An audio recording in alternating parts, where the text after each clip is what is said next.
Hi, welcome back, and here we are with another paranormal story time. So, I told you that I'd tell you a few other stories I had in another video, or a couple actual series of some other videos, because there's just so many stories. I'm just going to jump right into some of the stuff that happened. If you watch my previous video, you'll understand some things about the other house that I lived in over off Broadway in South Portland. And it's still like such a creepy house. If we drive by it now, it's just like nobody ever stays there, lives there for very long. Everybody moves right out and out and out and out. Nobody stays. I think we were the longest people to ever live there when we bought it. Anyway, let me get into the story because that's really what you're here for. So there was this experience that my mom had.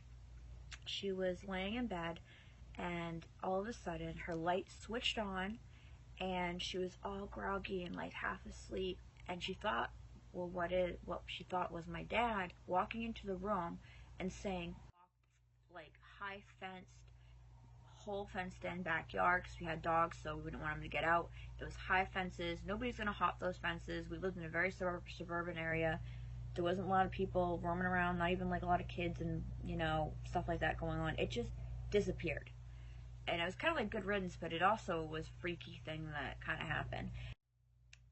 I had experiences there that weren't that bad, but I would always want to have my friends coming over and sleeping over with me because I never wanted to be alone in that room.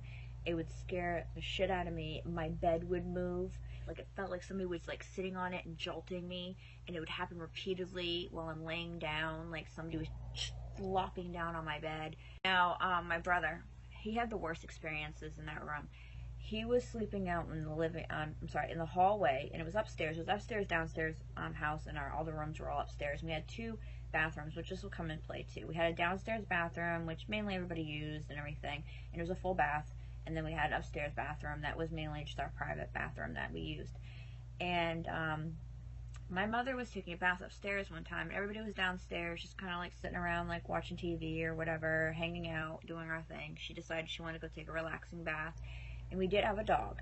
So this is what comes into play with this. And we had a big dog. We had a big chow. A big black chow, with a black tongue and all that. So we had a black chow. She was a great dog, and everything. So, oh my God, that moved from the wind and it freaked me out. Anyway, she was in the bathtub. And, from the bathtub, she could, like, reach really quick and open the door if she needed to. But I don't know if the door was locked or not, but it was just shut. And all of a sudden she was hearing this like clawing, like scratching happening at her door. So she just became annoyed, thinking like, oh God, this is the dog bugging her, wanting to come in, or wanted her attention or something. Even though it was kind of out of character for the dog. She never was like that. She wasn't a nuisance. But just kept clawing and clawing and clawing at the door. And it became so like frantic with the clawing, like that she finally was like, stop it, really loud. And then all of a sudden, 2 seconds later, she heard knock, knock on the door. She jumps the fuck up, and she opens that door to look like, what the fuck was that? Because there's clawing, scratching, and then 2 seconds later, there's a knock. She looks, nobody's there. Everybody's downstairs. There's no way that anybody could have slid down those stairs fast enough, not make any sound, to come up and knock on that door and then imitate scratching. There was just no way. She freaks out, gets out of the bathtub, wraps herself up, comes downstairs, tells us what happened. We didn't hear a thing. I mean, we were just sitting there watching TV, but it wasn't anything we weren't surprised by. We just were like, we would tell each other these stories and experiences that we were having, and it was just like commonplace for this stuff. My brother, one time, I kind of think he was like attacked by a shadow person, is what I think it was. And what happened is he had his bed, like, say, alright, his bed's like this, and he's laying down, and then he had like a bureau here off to the side of his bed, and there's like a window right here. Well, obviously, he had his door shut, and there'd be times where the door would lock you in. My sister was in that room for a short period of time, and she started like going through some delusional stuff, thinking that we were locking her in her room and not letting her out. There was no lock on the door. There was a lock put on the door later on when we had, like I said, we had people in and out all the time. I said this in another video. We always had people staying with us all the time, renting out rooms to people. That's why we had multiple rooms there. And we just always liked to have people stay with us, and it was just open door policy. If anybody needed a place to stay, they always stayed with us. Even though it was a haunted house they're staying in, but most people would have little experiences, but nothing major really, because it seemed like it was really focused on us. I'm sorry. So he was laying in bed, and I think from the moonlight, because it was all dark, he had like a moonlight, coming in, or whatever, street light coming in from the window. He could kind of like, adjust his eyes and see in the room. Well, he saw this shadow figure thing, and he knew it was like a man type, because it was big, and it was like lording over him, and he felt attacked, and immediately, his response, as a guy, is that he goes, whoo, and he just smacks it really hard and punches it. It gets thrown up against the wall and up against his bureau and knocks down a whole bunch of shit, and he jumps up, flicks on the light, nobody's in the room. I mean, this is a tiny room, like the room I'm in right now. There's a closet door, it's open, there's nowhere somewhere to hide, door shut. Where the hell did this thing go? And it knocked things over. It wasn't a figment of his imagination. It had knocked these things over when he hit it. It's not like he just whacked these things and then they knocked off because he imagined something. Something had flown back onto his bureau and knocked all these things off, because it was like a huge amount of space that was just cleared right out by like this big figure thing that had flown back, and he just smacked it. Because thank God, that's his reaction, is that's like, screw you. And like I said, he's really religious, so he doesn't mess around. I mean, he's gonna fight this stuff head on. He doesn't deal with it, and he very rarely gets attacked. But in that place, he got attacked a lot. And like I said, he would have nightmares constantly, to the point where he couldn't even sleep. We would wake up and then find him in the hallway sleeping, in the doorway of his room, or in the hallway sleeping. And it was almost every single night. Or he'd be on the floor in my bedroom, sleeping right next to me on my bed, by my bed, on the floor next to my bed, sleeping, because he couldn't sleep in his room. I mean, my poor brother, I felt so bad for him. I mean, and he was, preteen at this time, so he was fairly young, maybe like 10, something like that. And it was just really crazy. Trying to think some other things that had happened there. There was like what I would consider hellhounds downstairs in their basement, which nobody, I mean, it was like a test for people. If you wanted to go downstairs, shut the door and sit there at the end of those steps, because you would see eyes, you would hear growling, you would hear like footsteps, and there is no animal down there. Like, we had our big dog, like, and it would be outside or whatever, or in the house, but it was down in that basement.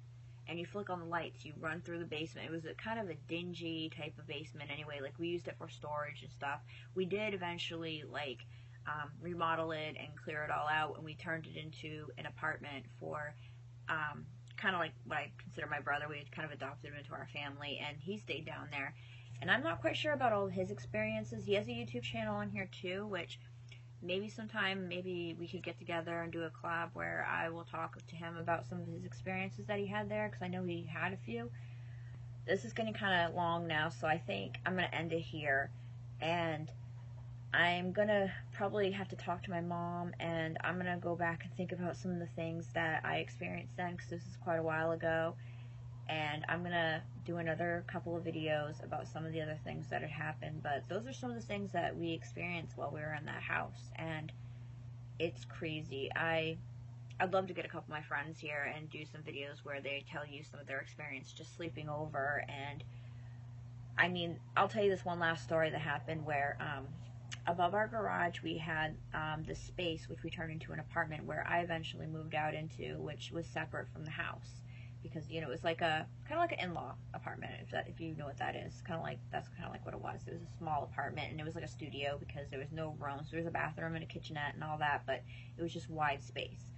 Well, I would constantly, from being in that apartment, I would hear people running up and down my stairs, knocking on my door. Nobody's up. I know for sure nobody is in that basement. In that garage. I know that nobody came out. And I would open the door repeatedly. I'd leave the door open half the time because I'd be scared, because I didn't like feeling shut in and stuff, because I just felt like whenever I had the door shut, I just felt like something was stuck in here with me. I even feel it sometimes in this place. And I got some stories for you here too, because this place, like, I'll tell you too, like just earlier today, I had, my shower head is one of those ones you can take off. I'm taking a shower earlier, and I know it seems like, okay, maybe I hit it, maybe something else happened, but it's locked in there, and you have to like pop it out to like take it out.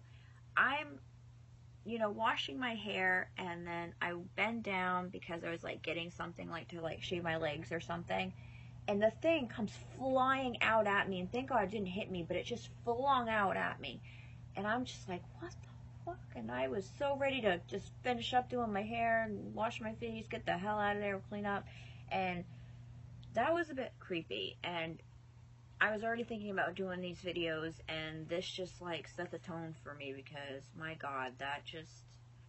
And I've also been having experiences where I'm feeling that same type of jolting. I have a young son, and like he'll flop down kind of to get my attention or something if I have like my headphones on, or if I just kind of like watching my like little tablet or something, and he just wants to come over and get my attention. He flops down on the couch or something, and I feel that movement of something hitting me. I don't know how else to explain it, but it just was really heavy, and it just really made me have to think about things that are around me, and think about my experiences that I've had, and just really how scary they are. And I never really put weight to how scary these things are that I've experienced, and that they're not normal.